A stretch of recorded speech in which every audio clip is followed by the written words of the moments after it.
எப்ப பார்த்தாலும் வந்துட்டு தாவேகாவுக்கு டிஎம்கே பேசுறது தான் வேலை. வேற வேலையே கிடையாது அப்படிங்கிற மாரி ஒரு கருத்து எல்லாருமே வச்சு செட் பண்ணிட்டு இருக்காங்க. வந்து நின்னு என்ன பண்ண போறோம், ஏது பண்ண போறோம் அத பேச மாட்றாங்க.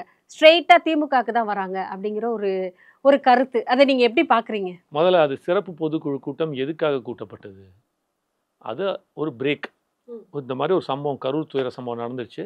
இதில ஒரு பிரேக் ஆயிடுச்சு. ஸோ அவர்களோட தொண்டர்கள், கழக தோழர்கள் எல்லாருமே கொஞ்சம் நெகட்டிவிட்டின்னு சொல்ல முடியாது. டவுனா இருக்காங்க. இந்த மாரி ஒரு நெகட்டிவ் ஆஸ்பெக்ட் நடந்துச்சுன்ட்டு டவுனா இருக்காங்க.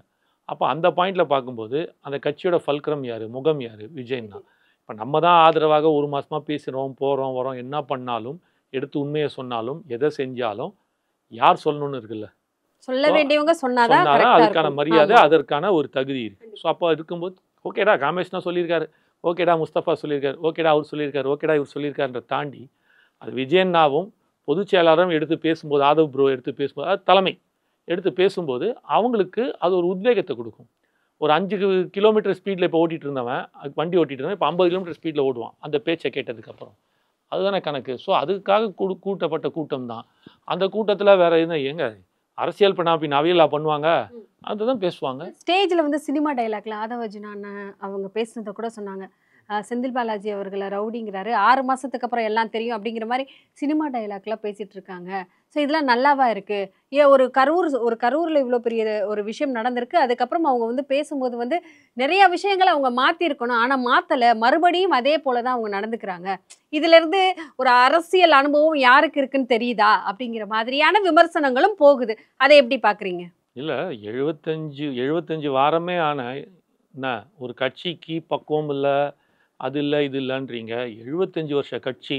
ஒரு முதலமைச்சர் இன்று இப்ப நம்ம பேசுறதுக்கு கொஞ்ச நேரத்துக்கு முன்னாடி கல்யாணத்துல அவர் பேசினது என்னது அது? எந்த பாஷைன்னு எனக்கு புரியல. அது என்ன பாரம்பரிய சமஸ்கிருதத்துல வந்துச்சா?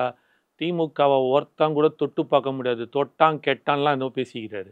இது என்ன டயலாக் இது? இது சினிமா டயலாக் இல்லையா அப்போ? எல்லாமே தமிழ் தானங்க.